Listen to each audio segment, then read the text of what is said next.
The stagecoach lurched to a halt in a cloud of red dust, and Eliza Fairborn gripped the worn leather seat as she peered through the window at Copper Ridge. The Arizona town sprawled before her like a collection of sun-bleached bones, its wooden buildings huddled against the merciless August heat of 1885. She had traveled for weeks from Boston, her black morning dress now covered in trail dust. Carrying news that had arrived too late, her father was gravely ill. As she stepped down from the coach, her boots touched foreign soil that seemed to burn even through the leather. The driver handed down her trunk with a grunt, eager to be rid of his passenger and continue to Tucson before nightfall. Miss Fairborn. A man emerged from the shadow of the depot, his sheriff's star catching the late afternoon sun. "I'm Sheriff Granger. I'm afraid I have some difficult news." Eliza's heart, already heavy with dread, seemed to stop. "My father." Granger removed his hat, revealing graying hair plastered to his skull with sweat.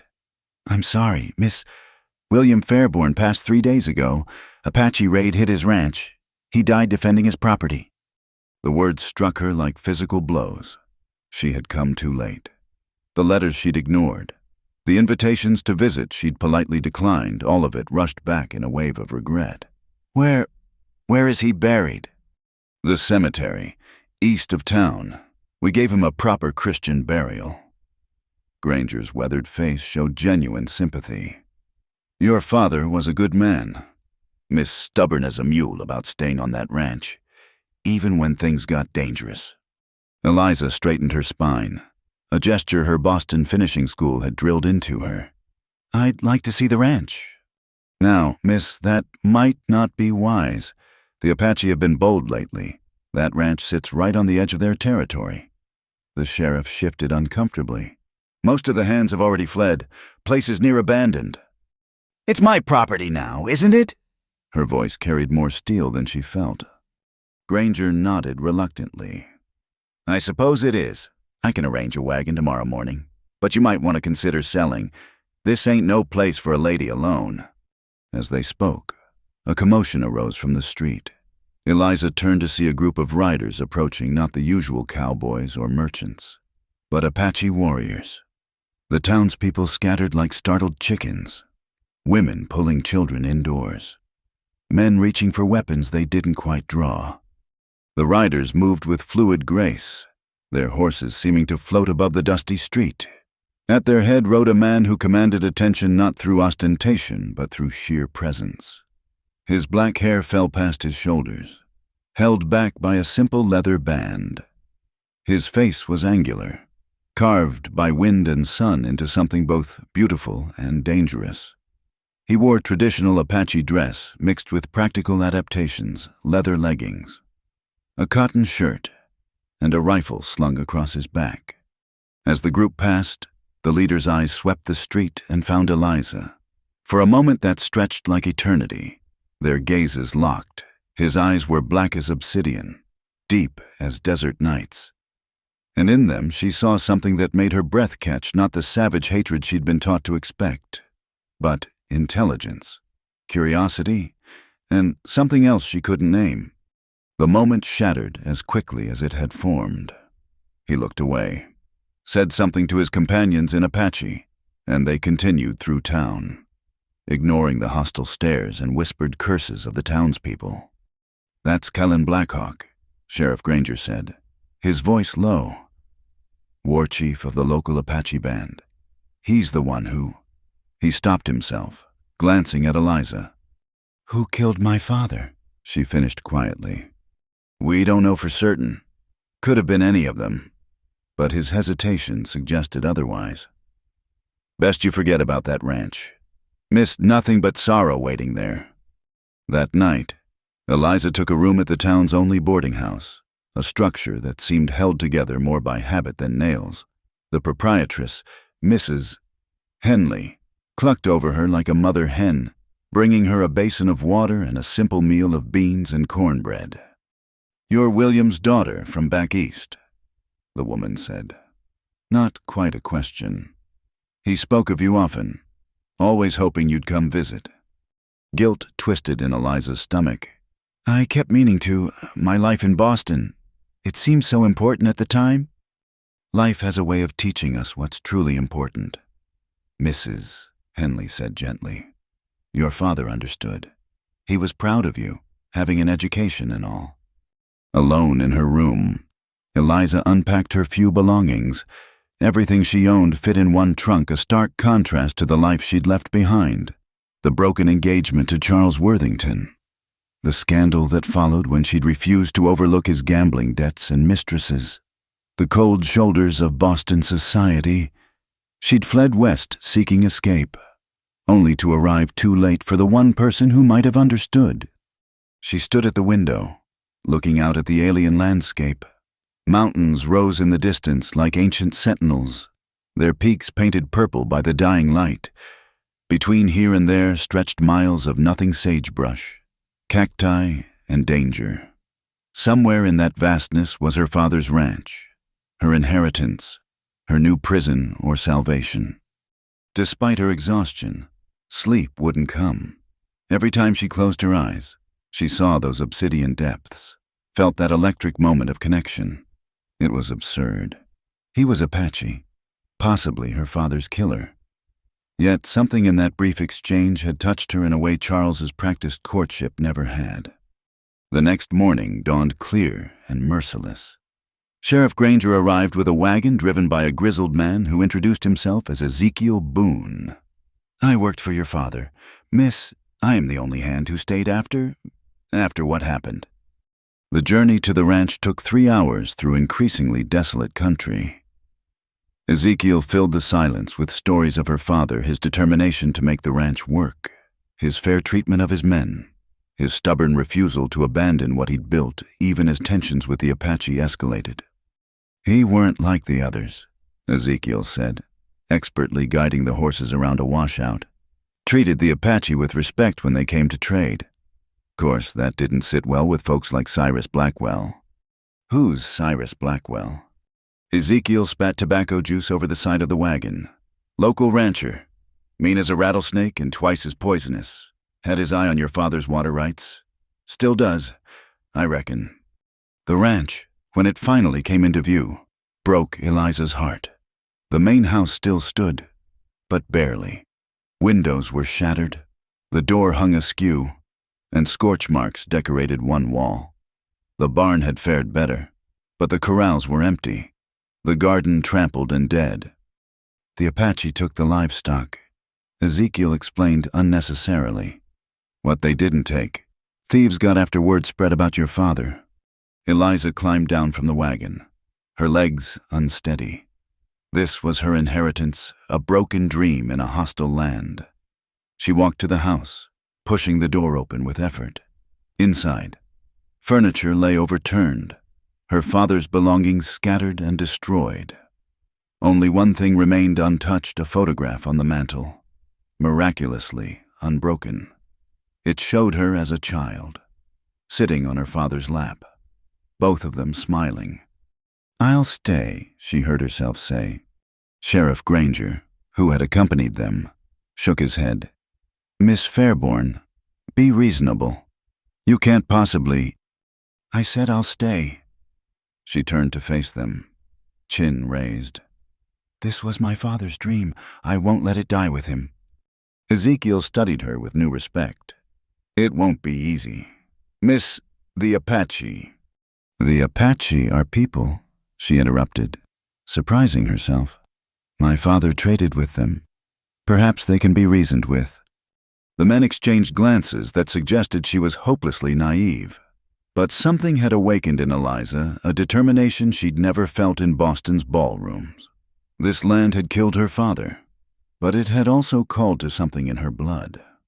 That evening, as she and Ezekiel worked to make one room of the house livable, she felt eyes upon her. Looking up, she saw a figure on the ridge overlooking the ranch. Even at a distance, she knew who it was. Kalen Blackhawk sat motionless on his horse, watching. Fear and something else, curiosity, anticipation, warred in her chest. Ezekiel followed her gaze and reached for his rifle. Don't, Eliza said softly. He's not attacking. He's just Watching. That's what wolves do before they strike, Ezekiel muttered. But he lowered the weapon.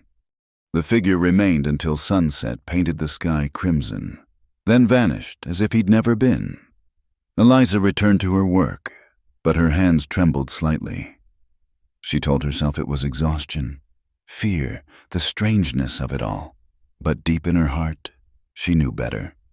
That night, in the partially cleaned room that had been her father's, she lay on a makeshift bed and stared at the ceiling. Through the broken window came the sounds of the desert coyotes calling, wind sighing through sage, and somewhere an owl announcing death. It was a symphony of loneliness and danger, yet also of freedom. She thought of Boston, of the life she'd fled. Then she thought of obsidian eyes and a presence on the ridge. Watching, waiting, for what? She didn't know. But as sleep finally claimed her, one thought echoed through her mind: she would not run. Not from this land, not from its dangers, and not from whatever fate awaited her in those black depths that had captured her with a single glance. The die was cast. Elizabeth Fairborn, late of Boston society, was now a rancher's daughter in hostile territory, caught between two worlds that seemed destined to destroy each other. And somewhere in the darkness, she knew. Kaylin Blackhawk was thinking of her too. 6 weeks passed in a blur of back-breaking work and small victories.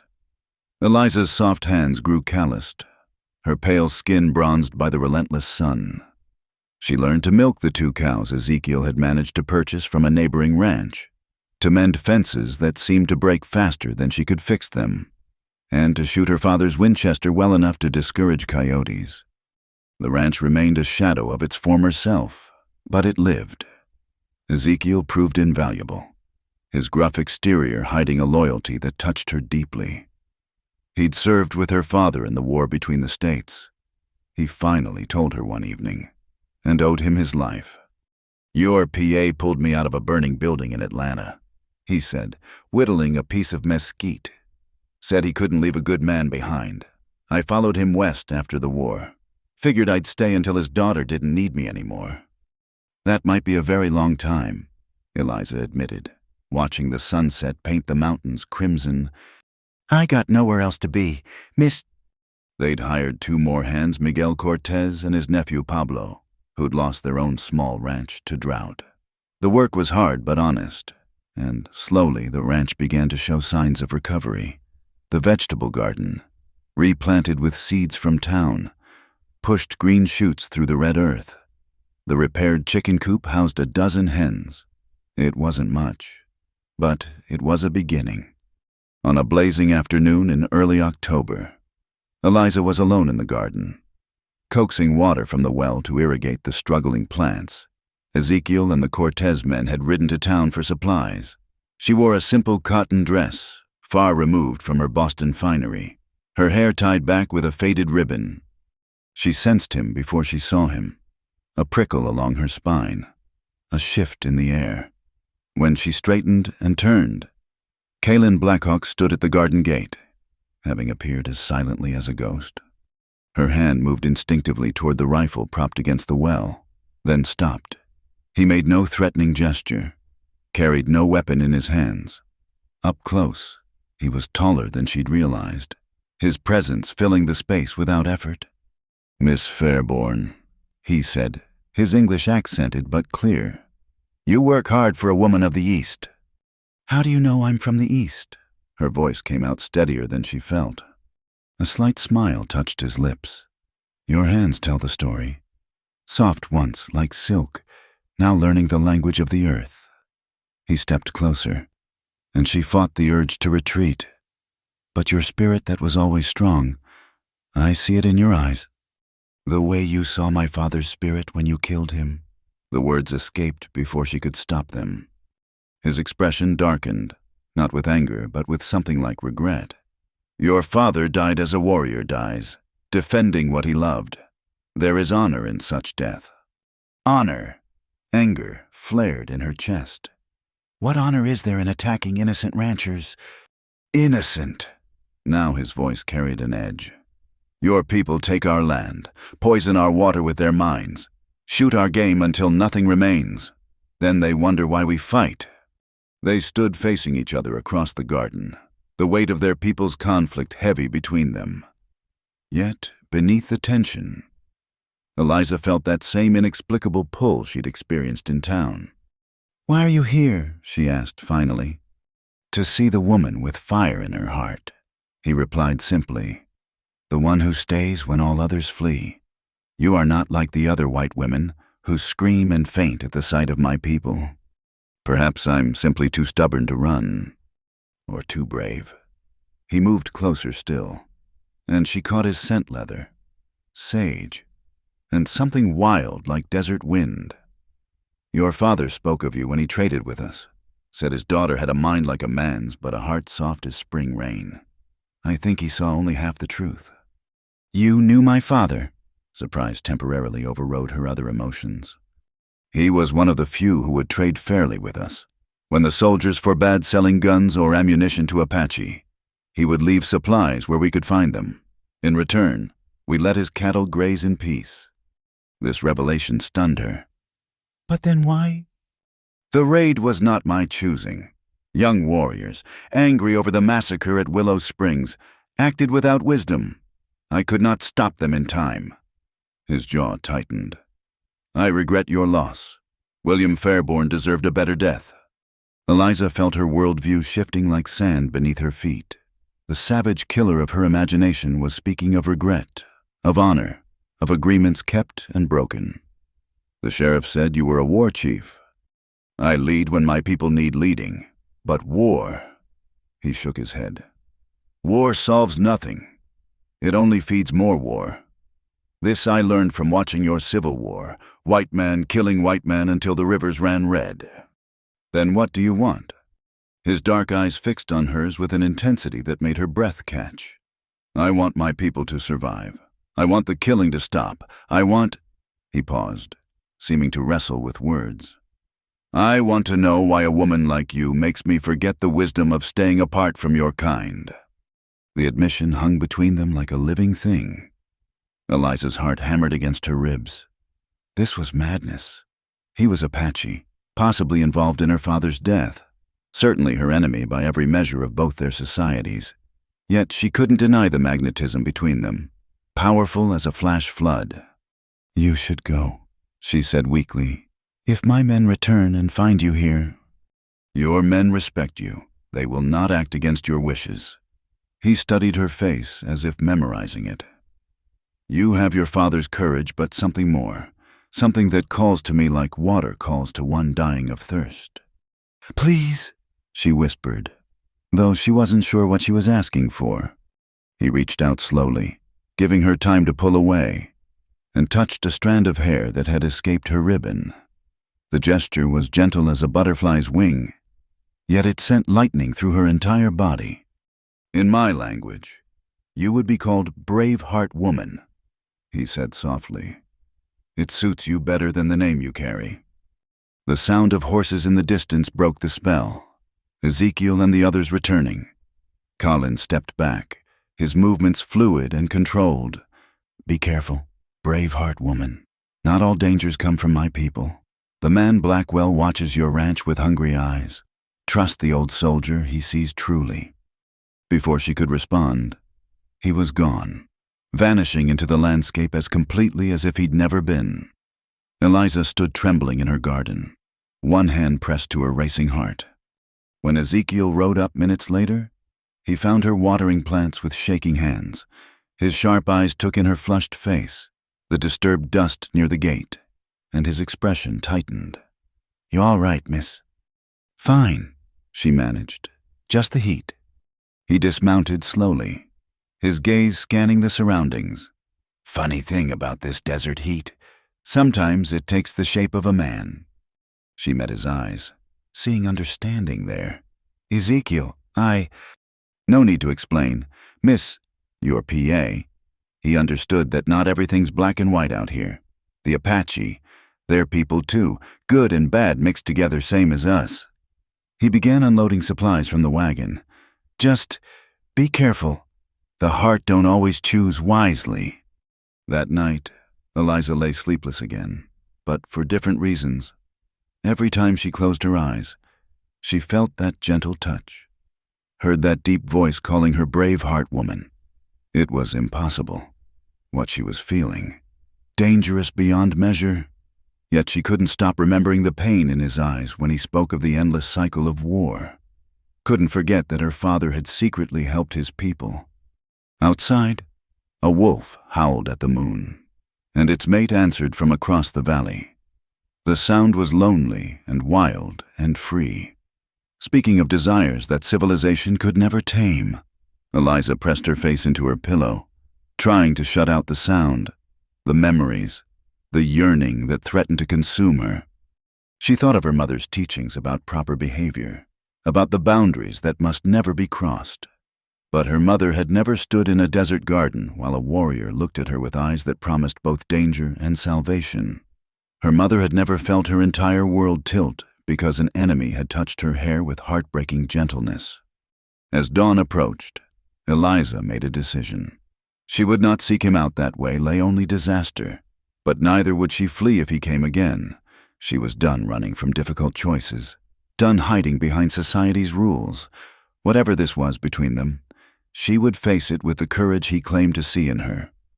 The desert was teaching her its harsh lessons that survival meant adaptation, that strength came from unexpected sources, and that sometimes the greatest danger was not death, but a life unlived. As the first light touched the mountains, painting them gold and rose, Eliza rose to face another day. But everything had changed. In her garden, among her struggling plants, she had been given a new name and a new understanding. She was Braveheart woman now, and she would need all that courage for what lay ahead. The morning started like any other, with Eliza collecting eggs while the desert slowly surrendered its nighttime coolness to the ascending sun. But the peace shattered when dust clouds appeared on the horizon, too organized to be a desert devil, too aggressive to be friendly. "Riders coming," Ezekiel called from the barn, already reaching for his rifle. 6, maybe 7. Miguel and Pablo emerged from the bunkhouse, weapons in hand. They'd learned to be ready for trouble in this unforgiving land. But when the riders drew close enough to identify, Eliza's blood chilled. Cyrus Blackwell led the group, his thick frame unmistakable even at a distance. "Stay inside, miss," Ezekiel urged, but Eliza shook her head. "This is my land. I'll meet them as my father would have." Blackwell and his men thundered into the yard, their horses lathered with sweat and dust. He was a bull of a man, with small, mean eyes and a face reddened by sun and whiskey. His companions were cut from similar cloth-hard men who lived by the gun. "Well, well," Blackwell drawled, not bothering to dismount. "The eastern flower, trying to grow in desert soil? How touching." "Mr. Blackwell," Eliza kept her voice level, "to what do I owe this visit?" "Just being neighborly, checking on a defenseless woman all alone out here." His eyes roved over her in a way that made her skin crawl. "Dangerous times. Miss Fairborn, Apache raids, bandits, all manner of threats. I have good men protecting me." Blackwell's laugh was ugly. "An old soldier and 2 Mexicans. That's not protection, that's target practice." He leaned forward in his saddle. "But I hear you found yourself another kind of protector. The Apache kind."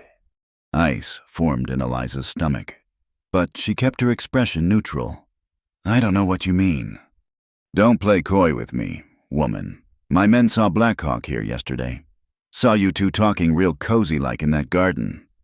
His voice dropped to a growl. "You spreading your legs for that savage why he hasn't burned this place to the ground?"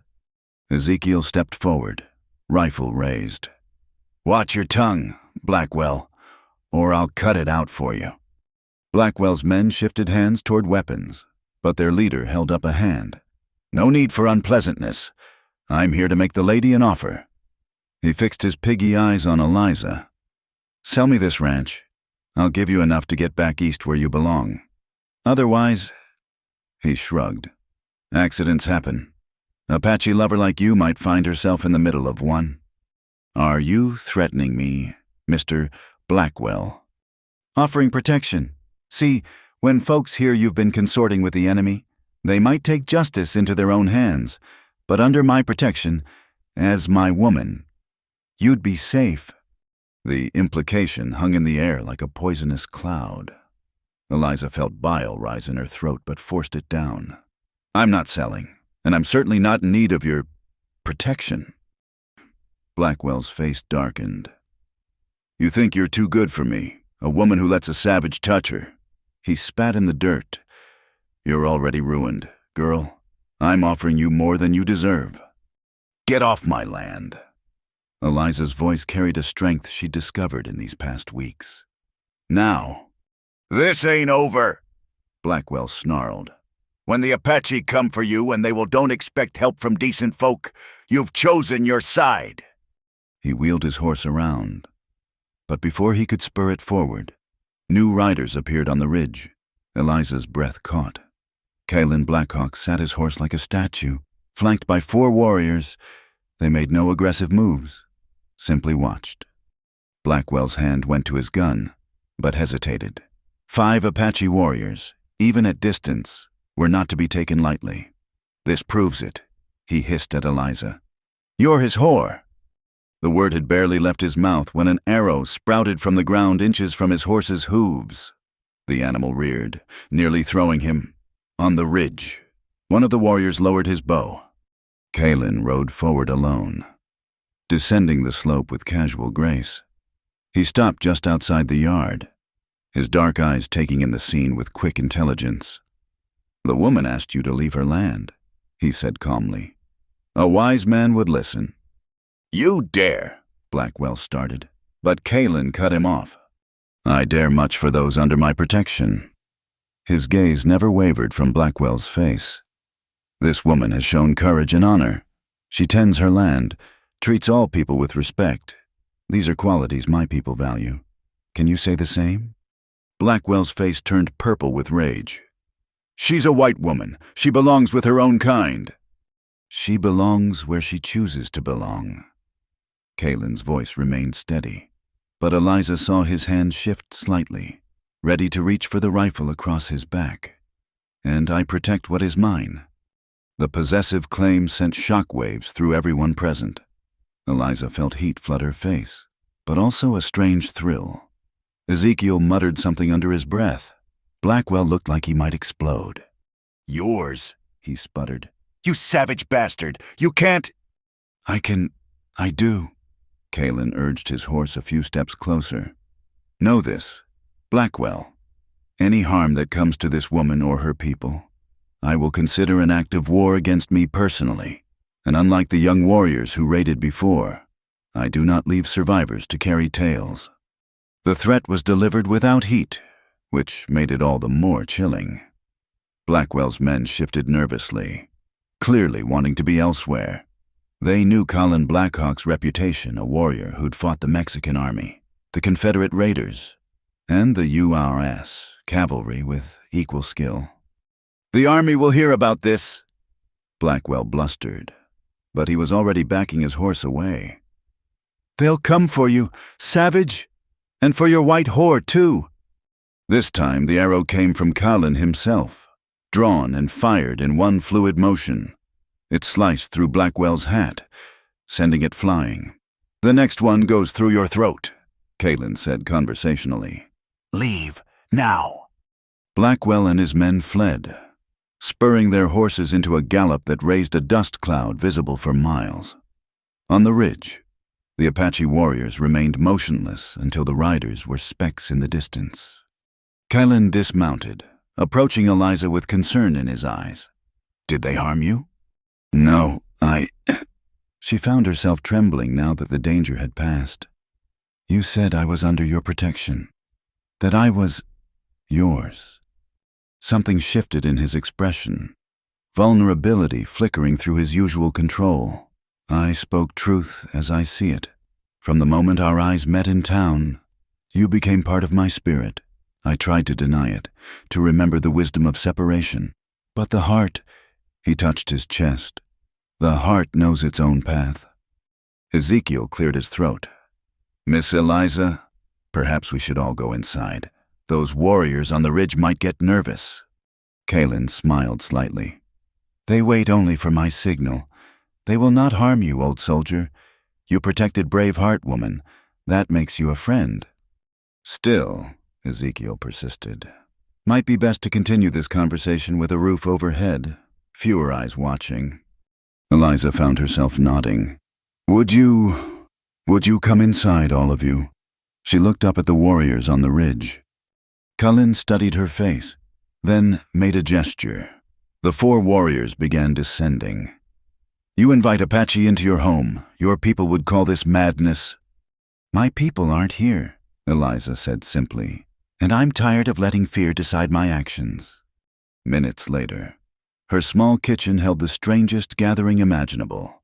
Eliza, Ezekiel, Miguel, Pablo, and 5 Apache warriors. She served coffee, her hands only slightly unsteady, while the men sat in careful proximity, centuries of mistrust heavy in the air. One of the warriors, younger than the others, spoke rapidly in Apache to Kaelin, gesturing toward Eliza. Kaelin responded sharply, and the young man subsided, though his expression remained skeptical. He questions my judgment. Kaelin explained to Eliza, says I risk too much for a white woman. And what do you tell him? That some things are worth any risk. His eyes held hers, and the room seemed to shrink until it contained only the 2 of them. That perhaps it is time for new ways, new alliances. The old hatreds have brought only death. Ezekiel, ever practical, broke the moment. That's all well and good, but Blackwell won't let this go. He'll be back with more men, or worse. He'll go to Fort Buchanan with tales of Apache threats. Then we must be ready, Colin said. I will leave 2 of my men to watch the ranch, hidden, but near if needed. I can ask you to, Eliza began. You do not ask, I choose. He stood, and his warriors followed suit. But know this brings greater danger. Blackwell spoke truth in one thing: your people will not forgive you for accepting my protection. Eliza rose as well, her decision crystallizing. Then I'll have to make new people. Won't I, starting with those willing to see past hatred? Cullen moved closer, his warriors and her men watching with varying degrees of alarm and curiosity. You are like no woman I have known, white or Apache. You have the courage of a warrior but the heart of a peacemaker. This is dangerous for me. Why? The word came out barely above a whisper. Because it makes me hope for things that cannot be. Makes me dream of a world where... He stopped, shaking his head. I should go, but I will return, if you permit. I permit, she said softly. He raised his hand as if to touch her face, then let it fall. With a word to his warriors, he moved toward the door, but before leaving, he turned back. The man Blackwell will not give up. When he comes again, it will be with violence in his heart. Be ready. Then they were gone, mounting their horses and disappearing into the landscape with their unsettling ability to vanish like smoke. Eliza stood in her doorway, watching the empty horizon, her heart hammering with fear and exhilaration in equal measure. Well, Ezekiel said behind her, you've done it now. Thrown your lot in with them for all to see.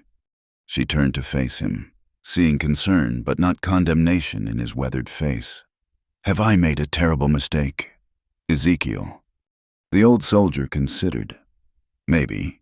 But I've lived long enough to know that the terrible mistakes and the greatest chances often wear the same face. Your PA, he'd understand. He always said the future would belong to those who could see past the color of a man's skin to the content of his heart. As the sun climbed toward its zenith, Eliza returned to her daily work, but everything had changed. Somewhere in the surrounding desert, Apache warriors watched over her ranch.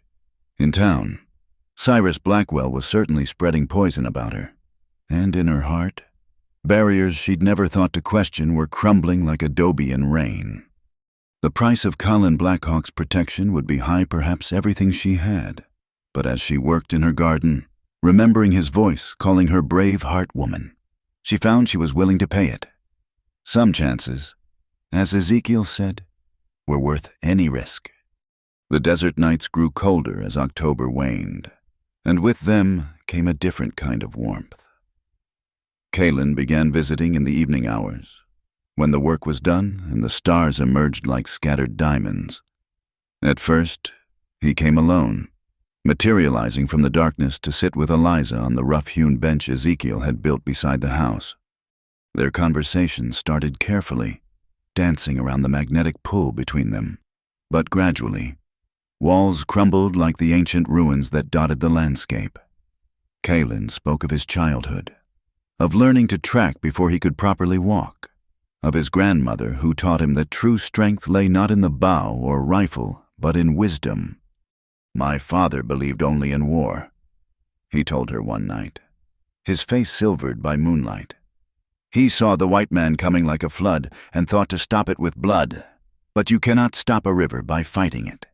You must learn to flow with it, to find new channels." "Is that why you speak English so well?" Eliza asked, pulling her shawl tighter against the chill. "The missionary school. When I was young, my mother thought knowledge of your language would save me." His smile was rueful. "Instead, it showed me how deep the hatred runs. The teachers tried to beat the Apache out of us, make us ashamed of our ways, but they also gave me tools to understand your world." "And what do you understand about my world?" He turned to study her, his dark eyes reflecting the stars. "That it is changing too fast for most to follow. That it values possession over harmony, progress over wisdom, but also—" He reached out to touch a strand of her hair that had escaped its pins. "That it can produce women of extraordinary courage who make a warrior forget his careful plans." The touch sent shivers through her that had nothing to do with cold. "What were your careful plans?" "To lead my people away from the soldiers, perhaps to Mexico where we might live free. To avoid the reservation that would kill our spirits. To never—" He let his hand fall. "To never let my heart be captured by an enemy." "Am I your enemy, Colin?" "No." The word came swift and certain. "You are my confusion, my danger, my unexpected hope. When I watch you work this land, I see possibility I had not imagined. When you look at me without fear or hatred, I glimpse a future I dare not name." They sat in silence, the vast desert breathing around them. Somewhere in the distance, a coyote called to its pack, the sound lonely and wild. Eliza found herself moving closer to him, drawn by warmth both physical and emotional. "Tell me about your mother," she said softly. Pain flickered across his features. "She died when the soldiers attacked our winter camp. I was 17. She was trying to protect the children, as she always did. The soldier who shot her was younger than I was. I saw his face afterward. He looked surprised, as if he hadn't expected her to bleed red like his own mother would." Eliza reached for his hand without thinking, twining her fingers through his. "I'm sorry." "She would have liked you," he said after a moment. "She believed in bridge builders, in those who could walk between worlds. She used to say that hatred was just fear wearing war paint." "She sounds wise." "Wiser than her son, who swore vengeance and spent years pursuing it." His hand tightened around hers. "Until I met a woman tending a garden in the desert, refusing to run when all others fled. Then I began to think perhaps my mother's path had merit." As the nights passed, their conversations deepened. Kaylin told her about Apache traditions, about the complex web of kinship and obligation that bound his people. He spoke of their reverence for the earth, their understanding of the desert's moods and mysteries. In return, Eliza shared her own stories: her mother's death when she was 12, her father's decision to go west, her suffocating life in Boston society. "You were not happy in your great cities of the East?" he asked one evening. "I was acceptable," she said, searching for words. "I did what was expected, said what was proper, moved through ballrooms and tea parties like a well-trained doll. But I never felt alive. Not truly, not until—" Until I came here, until I felt the desert wind and tasted freedom, until... She met his gaze. Until I looked into the eyes of a man everyone told me to fear and saw only someone I wanted to know. The admission hung between them, dangerous as a loaded gun. Kaelin stood abruptly, pacing to the edge of the porch. You must understand what you risk. Your people will never accept this. Mine? Some would call me traitor. We stand on opposite sides of a war neither of us started but both must live with. Eliza rose and went to him, her heart pounding. Then perhaps it's time someone refused to fight that war. He turned to face her, his expression torn between desire and duty. You do not know what you ask. The price. I know exactly what I ask. She stepped closer, close enough to feel the heat radiating from his body. I ask for the chance to know you without the weight of our people's hatred. I ask for the freedom to choose my own path. I ask... She never finished. Kaelin pulled her against him, his mouth covering hers in a kiss that was fierce and tender at once. It was nothing like the polite, passionless kisses she'd known in Boston. This was desert lightning, sudden and illuminating, showing her a landscape of possibility she'd never imagined. When they broke apart, both breathing hard, Kaelin rested his forehead against hers. Now you have done it. Brave heart woman. Now there is no turning back. I don't want to turn back, she whispered. He kissed her again, softer this time, as if she were something precious he feared to break. His hands tangled in her hair, loosening pins until it fell around her shoulders. Your hair is like moonlight on water, he murmured against her lips. I have dreamed of touching it since that first day. Only my hair. She surprised herself with her boldness. His laugh was low and slightly strained. A warrior must have some restraint, or he is no better than an animal, though you test mine sorely. He pulled back to look at her, his hands framing her face. In my culture, a man must prove himself worthy before claiming a woman, must bring gifts to her family, demonstrate his ability to provide and protect. My family is gone, and you've already protected me. Then I must prove myself to you. His thumb stroked her cheekbones with devastating gentleness. You deserve more than stolen moments in darkness. You deserve a man who can stand beside you in daylight, before all the world. The world isn't ready for that. Then we must make it ready. He released her slowly, as if it cost him. I should go. Your reputation is already ruined, according to Blackwell. She caught his hand as he stepped away. Stay. Just talk with me. Tell me how we make the world ready. They returned to the bench, sitting close but no longer touching, the air between them charged with unspent passion. Kaelin spoke of his vision, a place where Apache and white could trade freely, where children might learn from both cultures, where the old ways could adapt without dying. Dreams of a foolish man. He concluded, but when I see you here, making this ranch live again, I think perhaps foolish dreams are the only ones worth having. My father would have agreed with you, Eliza said. Ezekiel told me he used to speak of similar things. Perhaps that's why he helped your people, even when it was forbidden. Your father was unusual. He saw us as men, not savages. That is why...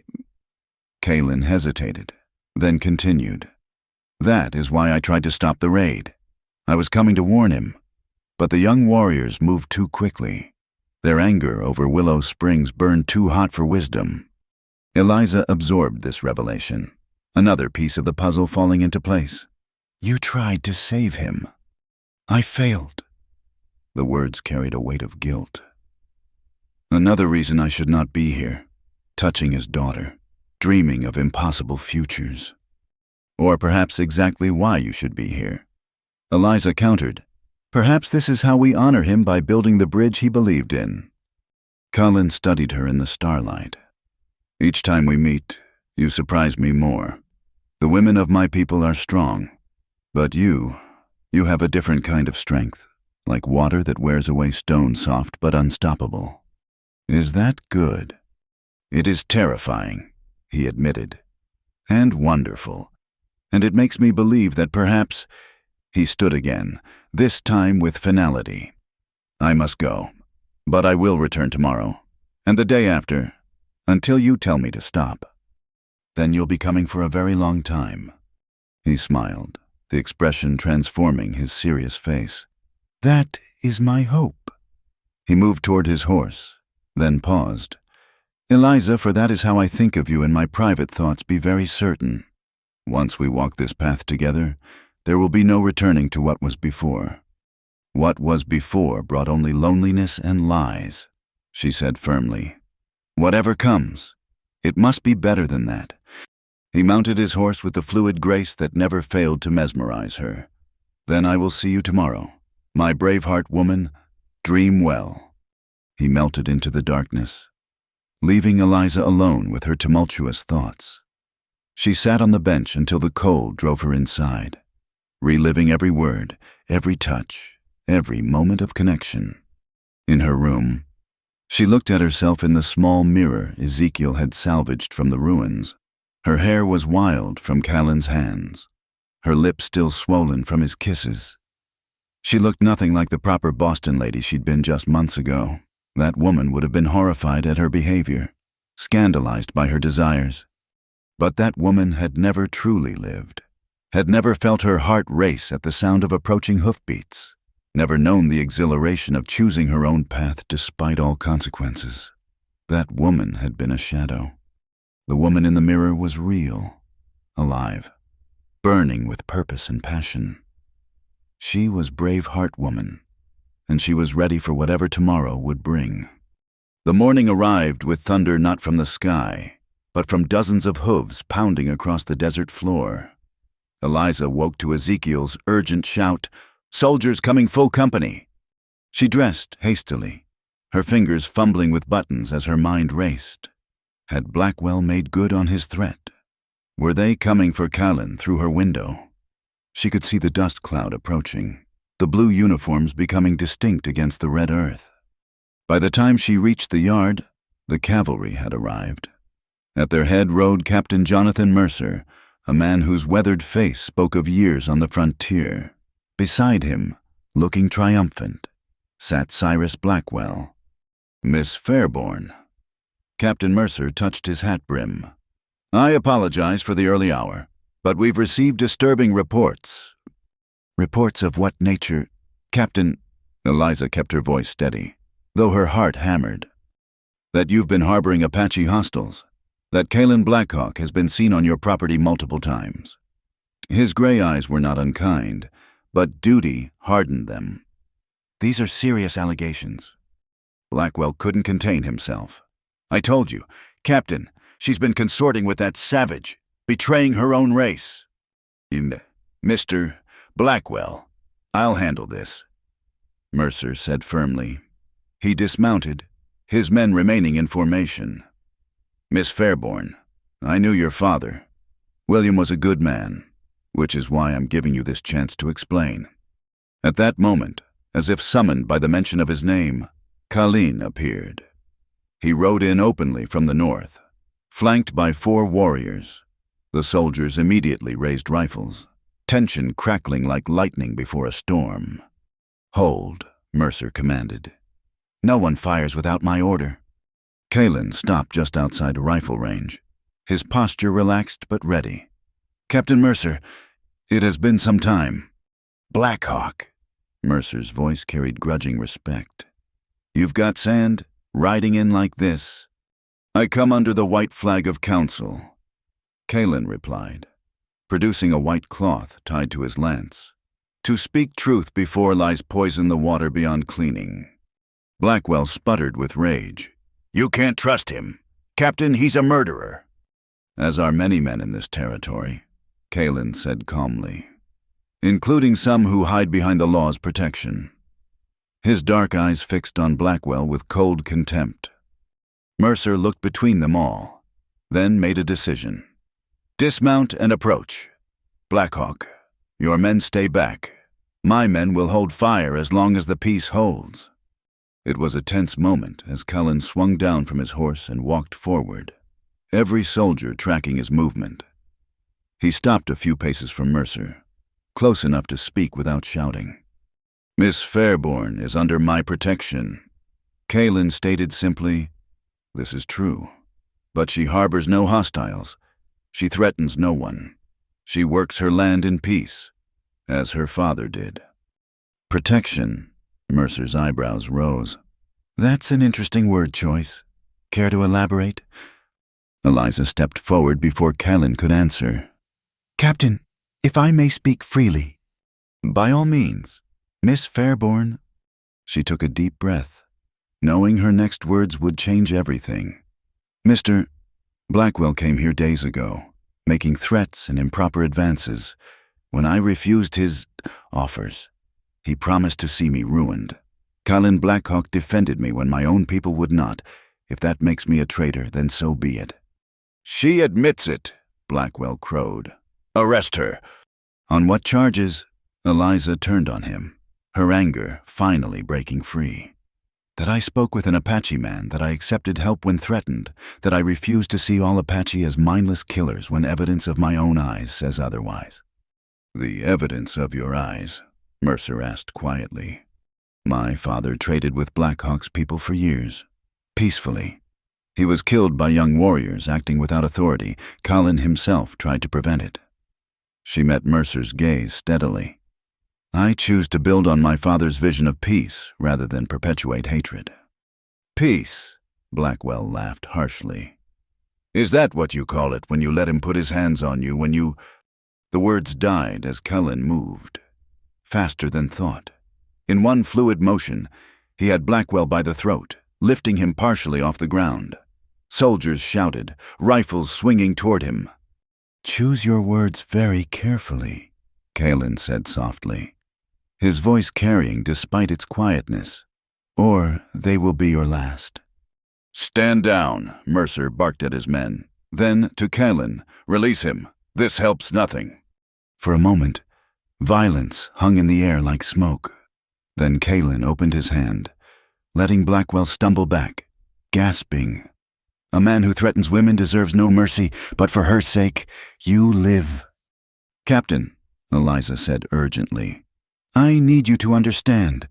What exists between Colin Blackhawk and myself, it harm no one. We seek only to know each other without the burden of our people's war." Mercer studied her for a long moment. "Are you saying what I think you're saying, Miss Fairborn?" She lifted her chin, finding courage she didn't know she possessed. "I'm saying that I've come to care for this man, that he has shown me more honor and respect than many of my own race, that if choosing love over hatred makes me criminal, then arrest me now." The words rang across the yard like a bell. Soldiers muttered among themselves. Blackwell made choking sounds of outrage. On their horses. Kalen's warriors sat perfectly still, hands near weapons. Kalen himself looked at Eliza with such naked emotion that several soldiers looked away, uncomfortable. "You would say this before all these witnesses." "I would say it before the entire world." She moved to stand beside him, a deliberate choice that spoke louder than words. "I'm tired of hiding what I feel because others think it wrong." Captain Mercer removed his hat, running a hand through his graying hair. "Miss Fairborn, you understand what you're declaring the consequences." "I understand that my father believed in a future where Apache and white could coexist. I understand that hatred has brought nothing but death to this land. I understand that the heart doesn't ask permission to love." She took Kalen's hand in full view of everyone. "What I don't understand is why that threatens anyone." "It threatens the natural order." Blackwell had found his voice again. "It's an abomination, Captain. Surely you can't allow—" "Mr. Blackwell." Mercer's voice cut like a saber. "What I can't allow is citizens taking the law into their own hands. Miss Fairborn has broken no law. The Apache wars are officially over. We're supposed to be at peace." He looked at Colin. "You guarantee her safety?" "With my life," Kalen replied without hesitation. And you, Miss Fairborn, you make this choice freely. More freely than any choice I've ever made." Mercer nodded slowly. "Then the army has no business here. We're peacekeepers, not moral arbiters." He turned to his men. "Mount up." "You can't be serious." Blackwell was nearly apoplectic. "She's chosen a savage over her own kind." "She's chosen a man," Mercer corrected. "One who, I might add, could have killed us all from ambush, but instead rode in under a flag of truce. Who released you when he could have snapped your neck? Who has kept peace with the army for 2 years despite provocation?" He swung into his saddle. "I see no crime here. Blackwell, just 2 people trying to find their way in a changing world." As the soldiers prepared to leave, Mercer guided his horse close to Eliza and Colin. His voice dropped so only they could hear. "This won't be easy. There are plenty who think like Blackwell, but—" A slight smile creased his weathered face. "Your father would be proud. He always said the future belonged to those who could see past color to character." "You knew him well?" Eliza asked. "We served together in the war. He saved my life at Chancellorsville." Mercer straightened. "I'll do what I can to keep the peace, but be careful.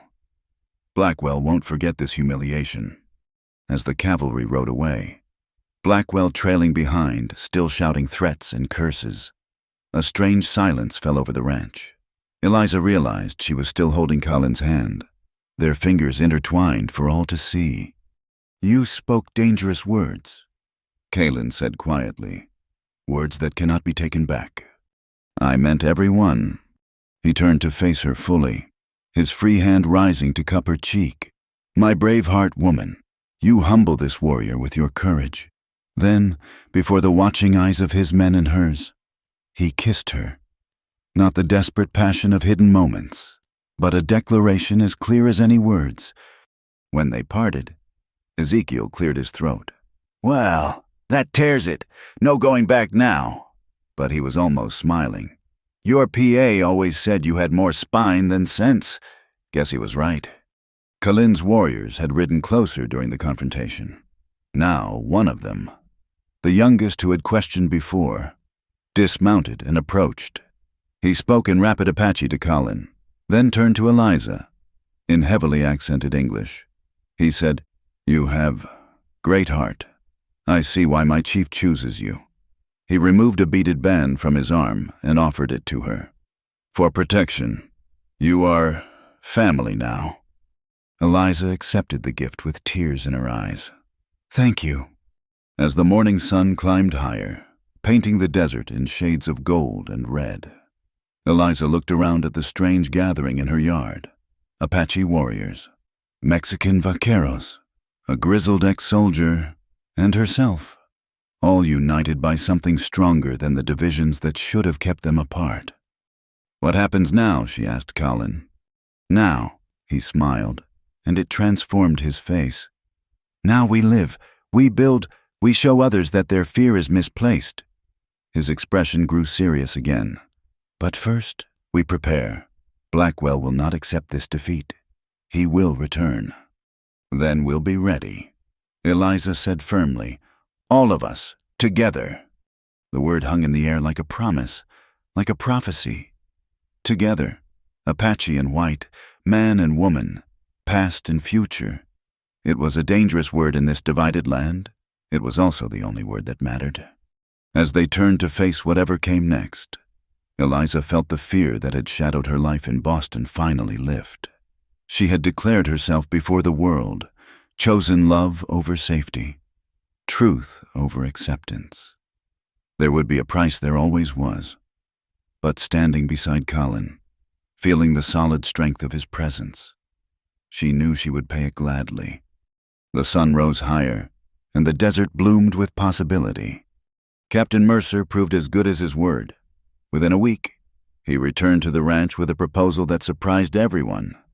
He dismounted alone, leaving his small escort at a respectful distance, and approached where Eliza and Kalin stood together on the porch. "Miss Fairborn, Blackhawk," he began without preamble. "I've been thinking about what I witnessed here. about the future of this territory. He removed his hat, revealing hair more gray than brown. The government wants peace, but they're going about it wrong, forcing Apache onto reservations, treating them like prisoners. It breeds resentment, guarantees future conflict.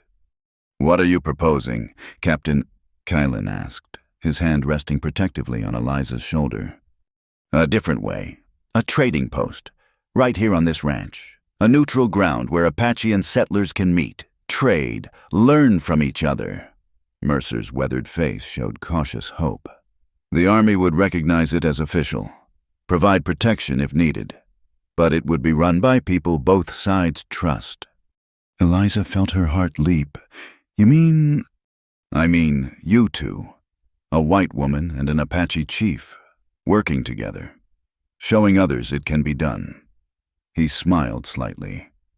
"Your father had similar dreams. Miss Fairborn seems fitting his daughter might fulfill them." Kylan was studying Mercer with sharp intelligence. "The Army offers this freely. I have learned to distrust such gifts." "Not freely," Mercer admitted. "There would be conditions, regular reports, no weapons trading, and—" He hesitated. "It would be better if your union was formalized. Official.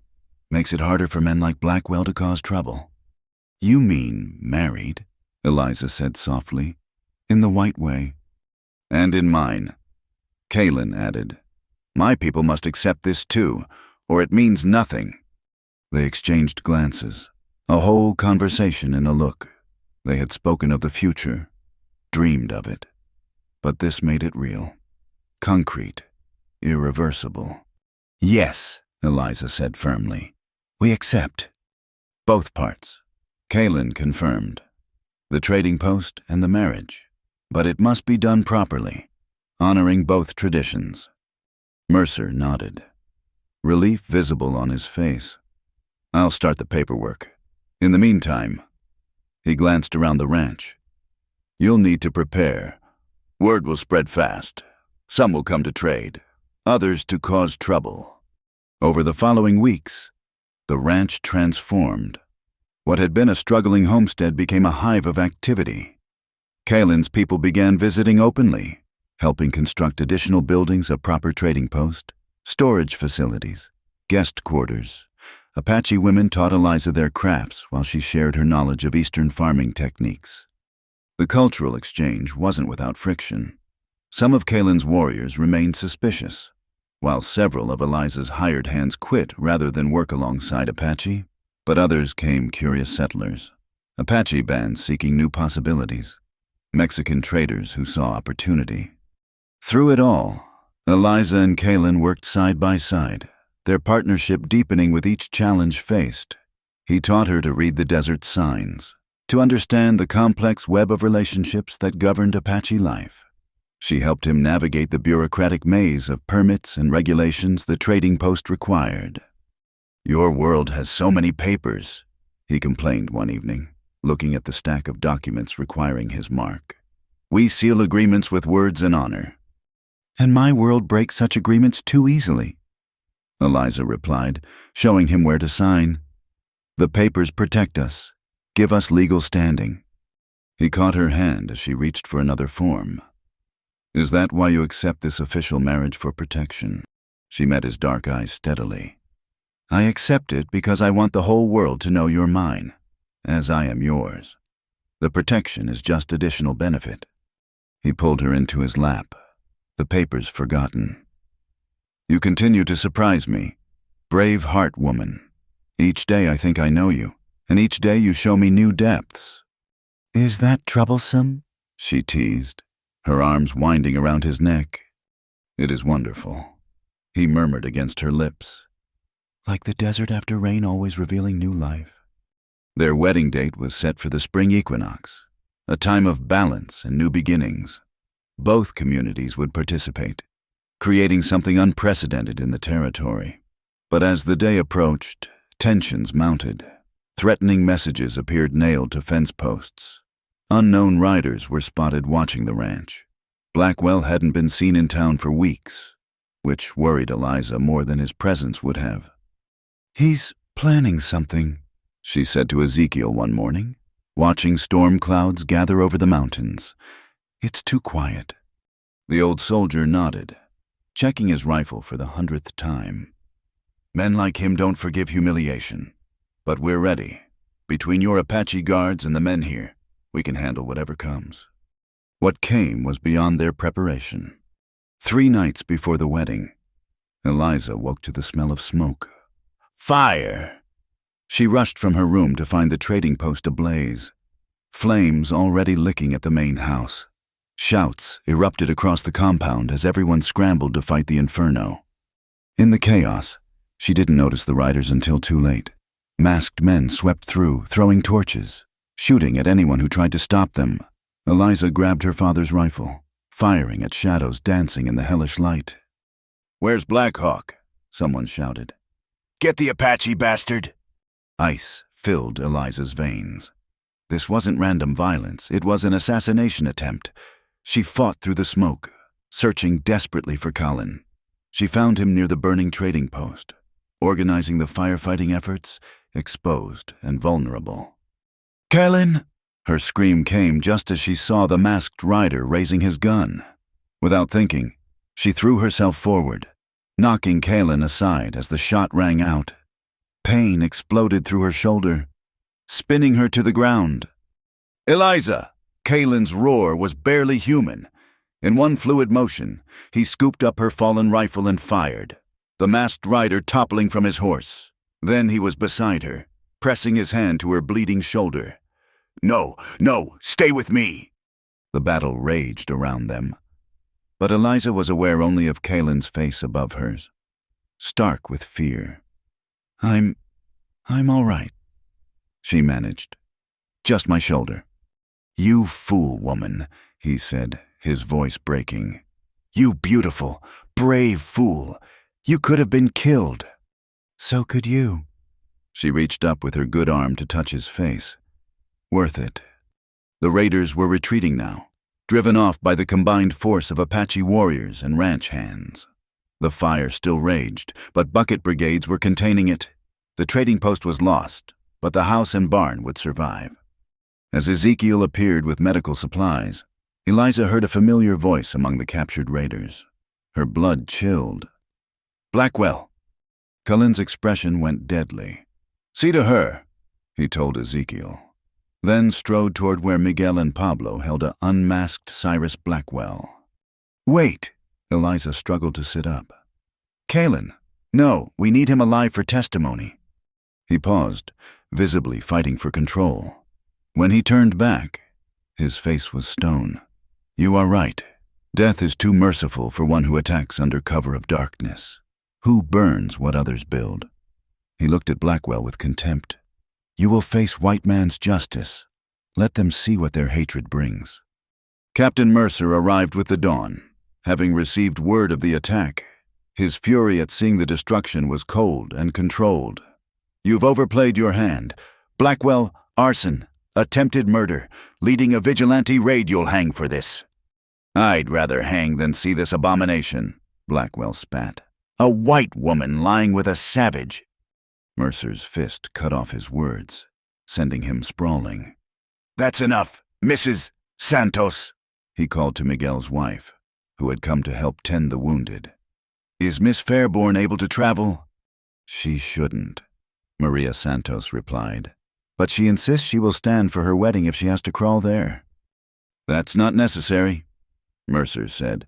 "We'll bring the wedding here. Both ceremonies as planned." He looked around at the scorched buildings, the exhausted defenders. "Let something good come from this ashes." 3 days later, as scheduled, Eliza stood beside Kalin in the yard of her father's ranch. Her left arm was in a sling, her shoulder bandaged, but she stood straight and proud. Around them gathered an unprecedented assembly, Apache and white, Mexican and Chinese railroad workers, soldiers and civilians, all come to witness something new being born. The ceremonies blended traditions in ways that would have been unthinkable months before. Reverend Morrison from Copper Ridge performed the Christian service, his initial reluctance overcome by Mercer's persuasion and Eliza's quiet dignity. Then Rising Sun, eldest of Kalin's band, conducted the Apache ceremony, blessing their union with smoke from sacred herbs. When Kalin placed the ring on Eliza's finger, a band of silver and turquoise he'd crafted himself, she saw tears in the eyes of hardened warriors. When she spoke her vows in carefully practiced Apache, women who had watched with suspicion smiled and nodded approval. "You are crazy, both of you," Rising Sun said afterward, but his tone was fond. "But perhaps the world needs such craziness." As the sun set on their wedding day, painting the desert in shades of celebration, Eliza stood with her husband. The words still felt wondrous surveying their domain. The trading post was rubble, but already plans were drawn for rebuilding. The ranch showed scars of battle but remained standing. "No regrets?" Kalin asked, his arm careful around her injured shoulder. "None," she said firmly. "We've proven it can work. Apache and White, together. Blackwell's hatred only made our point stronger that fear and violence bring nothing but destruction, while cooperation builds." "It is a good beginning," he agreed. "But only beginning. There will be other Blackwells, other challenges. Then we'll face them as we face this one, together." He smiled, the expression still rare enough to catch her breath. "My practical warrior wife, come. The feast waits, and Rising Sun will lecture me if we let the venison grow cold." As they walked toward where their blended communities celebrated under the stars, Eliza felt her father's presence. His dream lived, transformed by tragedy and triumph into something even greater than he'd imagined. A place where ancient enemies could become allies, where love could bridge any divide. The desert wind carried the sound of Apache drums and Mexican guitars, of laughter in 3 languages. It carried the scent of sage and mesquite smoke, of new beginnings rising from ashes. And somewhere in that wind, Eliza swore she heard her father's voice. "Well done, daughter, well done." The winter passed gently, as if the desert itself blessed their union. By the time spring returned to paint the landscape with wildflowers, Eliza knew she carried new life within her. She told Kalin on a morning when the whole world seemed to shimmer with possibility, as they stood among the rebuilt trading posts' fresh timber frames. "A child." His usually composed face showed naked wonder. "You are certain?" "Maria Santos is skilled in these matters. She says by harvest time." Eliza took his hand, placing it on her still flat stomach. "Are you pleased?" "Pleased." He pulled her against him, careful of her now healed shoulder. "I am overwhelmed, humbled, frightened." The great warrior Kalin Blackhawk. "Frightened," she teased gently. "A man can face 100 enemies without fear and still tremble before the mystery of new life." His hand spread protectively over where their child grew. "This child will belong to both worlds. That is a heavy burden to carry." "Or a great gift to possess," Eliza countered. "To understand both, to bridge both, to show others the way forward." News of the pregnancy spread quickly through both communities. Apache women brought herbs and advice, while settler wives contributed baby clothes and knowing smiles. The trading post, now fully operational, became a gathering place for well-wishers and the curious alike. Not everyone celebrated. There were still those who viewed their union with disgust, who predicted dire consequences for a mixed-blood child. But their voices grew quieter as the trading post's success became undeniable. Apache bands came to trade freely, bringing goods that found eager buyers among the settlers. White ranchers discovered that peaceful negotiation over water rights worked better than violence. Mexican traders served as intermediaries, their own mixed heritage making them natural bridges. Captain Mercer visited regularly, his reports to Washington painting a picture of unprecedented cooperation. "You've done more for peace in 6 months than the Army managed in 10 years, he told them one evening. "There's talk of replicating this model elsewhere." "Let them see it work fully first," Kalin cautioned. "One season does not prove a harvest." But the harvest, when it came, exceeded all expectations. The ranch prospered. The trading post hummed with activity. And on a night when the first cool breeze promised autumn's approach, Eliza's labor began. It was long and difficult, testing her courage more than any confrontation with Blackwell had. Kaylin paced outside like a caged mountain cat while Maria Santos and Rising Sun's wife, White Dove, attended her. Apache and Mexican customs blended as naturally as they had at the wedding herbs burning for spiritual cleansing, while Maria murmured Catholic prayers. "You must be strong now, little warrior mother," White Dove said during a brief respite between pains. "Your child chooses a difficult path, being born between worlds. Show her the way with your strength." "Her," Eliza gasped. White Dove smiled mysteriously. "The child tells me, if you listen." Hours later, as dawn broke over the mountains, a cry announced new life.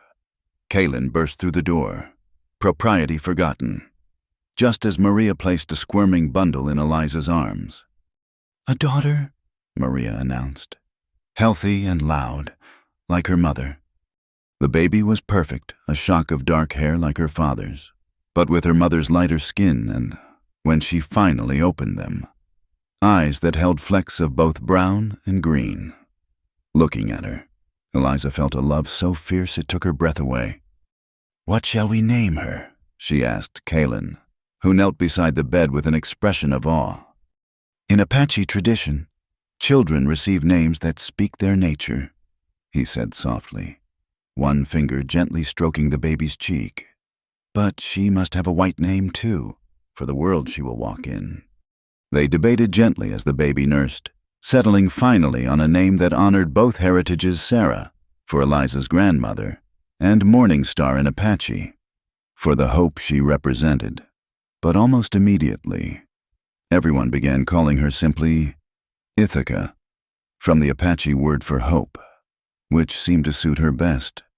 Ithaca grew strong and quick, brown from the sun, and fearless as a desert hawk. She spoke her first words in a mixture of English and Apache, played with children of all colors, and rode before she could properly walk. Watching her daughter move seamlessly between worlds, Eliza often marveled at how natural it seemed to her what cost them such struggle came to Ithaca as easily as breathing. The trading post evolved into more than commerce. Kaylin established a school where Apache children could learn English and arithmetic, while settler children studied desert survival and native crafts. Eliza started a clinic, having learned healing arts from both White Dove and the town doctor. What had begun as one couple's defiance of convention became a community that defied categorization. There were still challenges. When Ithaca was 3, a new Indian agent arrived, full of Eastern ideas about civilizing the Apache. He was horrified by the integration at the ranch, threatening to arrest Kaylin for corrupting white women and children. Corrupting Eliza faced him in her parlor, Ithaca playing at her feet with dolls made by Apache and Mexican craftswomen. "My husband teaches honor, courage, and respect for all people. If that's corruption, then I pray my daughter is thoroughly corrupted." The agent sputtered about regulations and proper order until Captain Mercer, now Major Mercer, arrived to set him straight. "This ranch is under Army protection as a model for peaceful integration. You'll find no support for your segregation here." Later that night, as they tucked Ithaca into bed, the little girl asked, "Papa, why did that man say you were bad?" Kaylin sat on her bed, choosing his words carefully. "Some people fear what they don't understand. Little Morning Star, they see only difference where they should see similarity." "But you're not different," Ithaca protested. "You're just Papa." Eliza smoothed her daughter's hair. "And that, my darling, is exactly right. People are just people, no matter their color or customs." "Then why don't they all know that?" "Because," Kaylin said gently, "not everyone is as wise as you." As Ithaca grew, so did the community around the ranch. More mixed families settled nearby, finding acceptance they couldn't find elsewhere. The trading post expanded into a small town, with Eliza serving as unofficial mayor and Cullen as mediator between Apache bands and settlers. When Ithaca was 5, they faced their greatest test, a group of Apache warriors, followers of a chief who rejected all accommodation with whites, attacked a wagon train near the ranch. The survivors fled to the trading post, where Cullen faced an impossible choice: defend the whites against his own people or allow violence to destroy everything they'd built. "They are led by Broken Knife," he told Eliza that night, checking weapons with grim efficiency. "My cousin, who calls me traitor for living with whites. He will not listen to reason." "Then we make him listen to strength," Eliza replied, loading her own rifle. "Apache and white together, defending our home." The confrontation came at dawn. Broken Knife and 20 warriors faced the trading post's defenders, Apache loyal to Cullen, white settlers, Mexican vaqueros, and at their center, Kaylin and Eliza standing united. "You have forgotten who you are, cousin," Broken Knife called. "Living as a white man's dog, taking their woman, raising a half-blood child. Your father's spirit weeps." "My father's spirit was trapped in endless war," Kaylin responded. "I choose a different path. Here, Apache children learn to read and write. Here, our people trade fairly for what they need. Here, we build a future where Ithaca and children like her can live without choosing sides." "Pretty words from a conquered man," Broken Knife sneered. "We will take what we need, as warriors should." "Then you face all of us." Eliza stepped forward, her rifle steady. "Apache and white, Mexican and Chinese, all who choose building over burning." For a moment, violence hung in the air like morning mist. Then, from the trading post, a small voice began singing Ithaca, her clear voice carrying an Apache lullaby White Dove had taught her. Other children joined in, their voices a chorus of innocence that seemed to shame the drawn weapons. One of Broken Knife's warriors lowered his rifle, then another. Faced with the unity before him, Broken Knife's rage faltered. "This is not the Apache way," he said, but uncertainty colored his voice. "The old way leads only to reservations and death," Kaylin said. "I offer a new way. Join us. Help us build instead of destroy." Broken Knife stared at his cousin for a long moment, then at the mixture of faces defending the trading post. Finally, his gaze fell on Ithaca, standing fearlessly between her parents, still singing. "Perhaps," he said slowly. "I have been looking at tomorrow with yesterday's eyes." He lowered his weapon. "We will camp nearby. Watch, learn, then decide." Within a month, half of Broken Knife's band had joined the community. The others drifted away, but without violence. The threat had passed. But more importantly, it had proven that their experiment could defend itself, could convert even skeptics. Years flowed like the seasonal floods that brought life to the desert. Ithaca grew tall and strong, equally at home in a saddle or a schoolroom. She spoke 3 languages fluently, could track like an Apache and figure accounts like a Boston merchant. Young men of all backgrounds began to notice her, much to Colin's protective dismay and Eliza's amusement. "She will choose her own path," Eliza reminded him one evening as they watched their daughter lead a group of younger children in a traditional Apache dance. "As we chose ours." "I know," Callan said, pulling her close. "I just pray her path is easier than ours was." "Easier, perhaps," Eliza agreed, "but only because we cleared the way. Look what we've built, my love. From one ranch fighting to survive to a whole community thriving. From 2 people daring to love across battle lines to dozens of families proving harmony is possible." The sunset painted the thriving settlement in shades of gold and rose. Where once there had been only Eliza's struggling ranch, now streets branched out, lined with businesses run by Apache, Mexican, Chinese, and white entrepreneurs. The school rang with children's laughter in multiple languages. The clinic served all without distinction. And, at the center, the trading post stood as a symbol of what cooperation could achieve. "Your father would be proud," Kaylin said softly. As would your mother. Eliza replied, We've built the bridge they dreamed of, as if summoned by their words. Ithaca ran to them, her face bright with excitement. Mama, Papa, Broken Knife says I'm ready to learn the bow properly, and Mrs. Morrison wants me to help teach the little ones their letters, and Miguel's teaching me to break horses like a real vaquero. Watching their daughter's joy, her easy movement between worlds that had seemed impossibly distant just years before, Eliza felt the last walls in her heart crumble. This was what they had fought for, suffered for, dared ostracism and violence for this child who saw no barriers, only possibilities. Then you must learn it all, Kaylin told Ithaca, lifting her high. Every skill, every language, every tradition. You are the future. Little morning star. We all are, Ithaca said with the simple wisdom of children.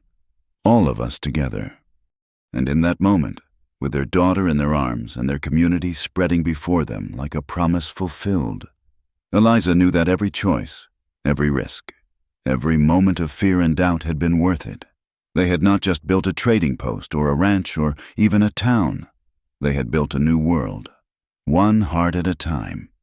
25 years had passed since that first day Eliza stepped off the stagecoach in Copper Ridge.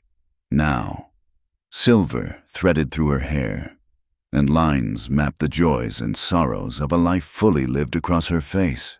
Beside her, on the wide porch of what had grown into a substantial hacienda, Kaylin sat whittling a toy horse for their newest grandchild. Little Thunder will love this, he said, holding up the figure, though his mother insists on calling him Thomas. Eliza smiled. Their eldest daughter Ithaca had married a surveyor from California, a gentle man who embraced his wife's mixed heritage without question. Their son lived with his Apache wife's band, serving as a teacher and mediator. Both children had found their own ways to bridge worlds, carrying forward the legacy their parents had begun.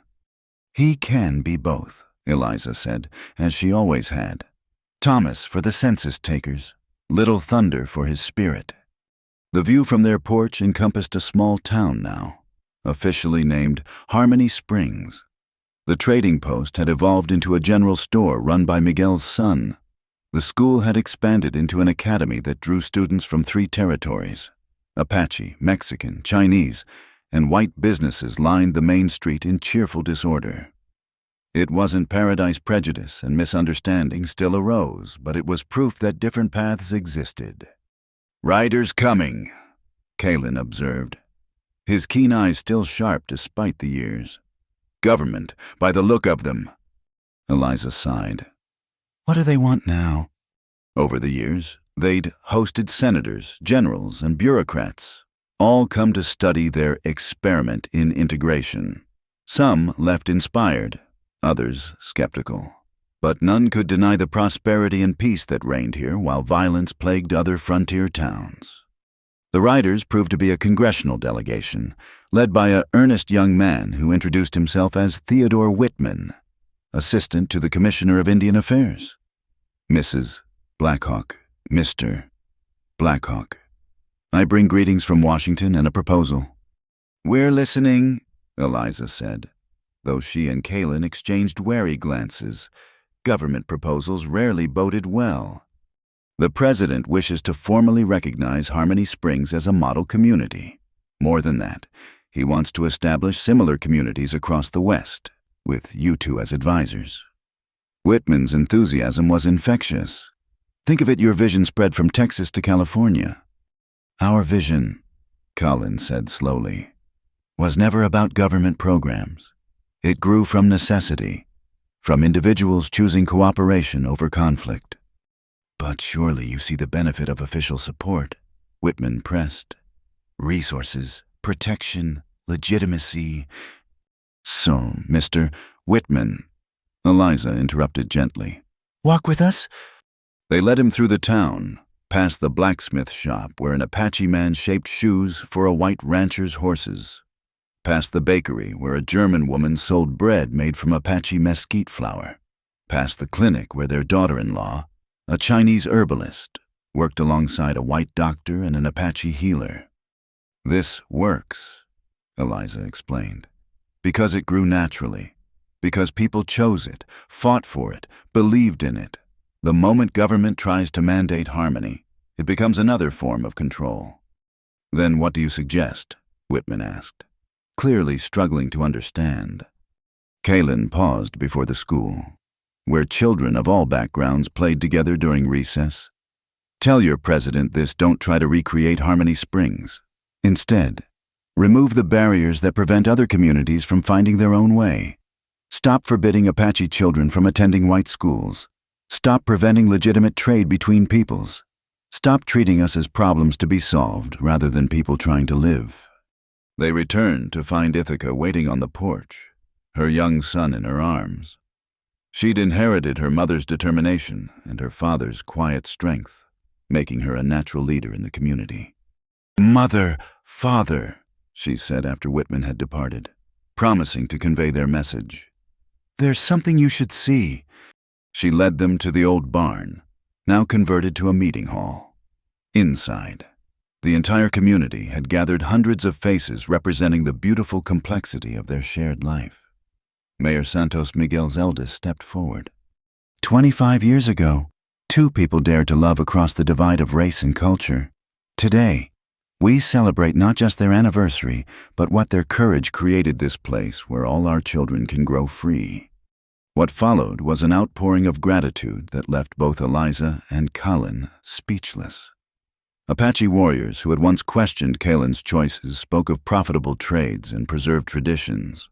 White settlers who had initially scorned Eliza told how their children learned strength and honor from Apache ways. Mexican families shared how they'd found acceptance here that existed nowhere else.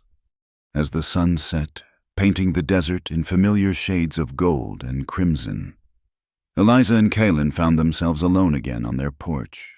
The sounds of celebration continued in the distance, guitars and drums, laughter in multiple languages, the joyful chaos of community. "Did you imagine this?" Eliza asked, leaning into her husband's still strong embrace. "That day you first came to my garden, I imagined many things," he admitted. "Most of them involved considerably more trouble and far less joy." She laughed, the sound still capable of warming his heart after all these years. "We had our share of trouble." "True, but look what grew from it."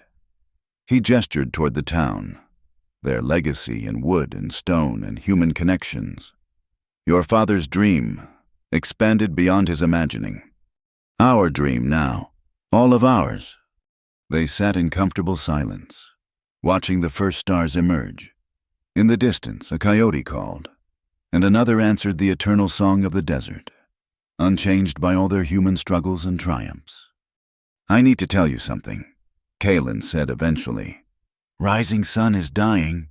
He asked to see you." Eliza's heart clenched. The old chief had become a second father to her, one of the first to accept their union. "When?" "Tomorrow.